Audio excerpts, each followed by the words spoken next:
Salam, apa kabar Bapak Ibu dan Saudara kekasih Kristus?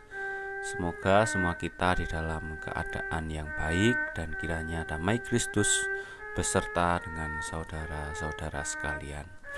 Kembali kita belajar mengenai Katekismus Heidelberg di dalam minggu kedua, pertanyaan yang ketiga sampai pertanyaan yang kelima tentang sengsara manusia. Dari manakah kita dapat mengetahui bahwa kita adalah orang-orang yang berdosa? Saudara-saudara yang terkasih, kita dapat mengetahui mengenai kesengsaraan kita, mengenai dosa-dosa kita melalui pembacaan hukum Taurat Allah.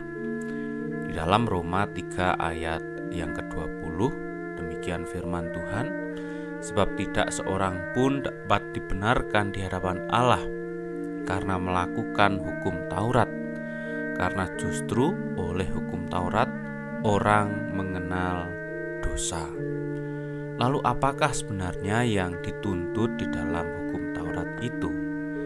Bapak, Ibu, dan saudara-saudara, yang dituntut di dalam hukum Taurat adalah seperti yang disampaikan oleh Tuhan Yesus Kristus di dalam Matius 22 ayat 37 sampai 40, atau yang sering kita kenal dengan hukum kasih. Kasihilah Tuhan Allahmu dengan segenap hatimu dan dengan segenap jiwamu dan dengan segenap akal budimu dan dengan segenap kekuatanmu. Itulah hukum yang terutama dan yang pertama.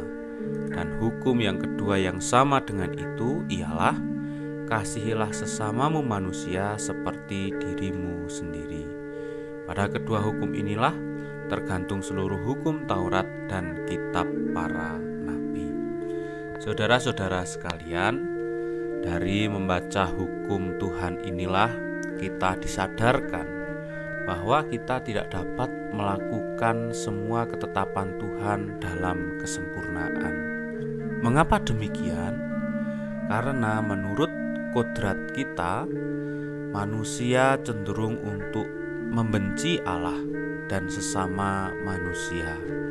Dan hal ini dapat kita lihat, dapat kita buktikan di dalam hidup kita sehari-hari.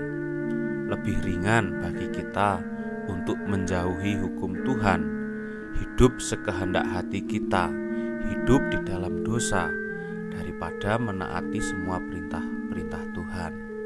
Lebih mudah bagi kita untuk memusuhi saudara kita daripada hidup di dalam kasih persaudaraan dengan sesama kita.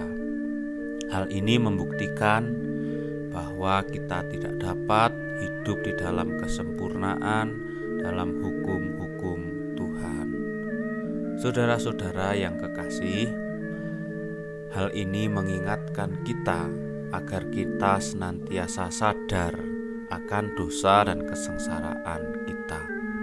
Betapa lemahnya kita di hadapan Tuhan, betapa kita masih jauh dari kehendak Tuhan, betapa besar dosa dan kesengsaraan kita di hadapan Tuhan. Ternyata kita adalah orang-orang yang berdosa yang belum dapat menetapi setiap hukum Tuhan. Maka tidak boleh ada di antara kita yang merasa paling benar, merasa paling suci, merasa paling kudus.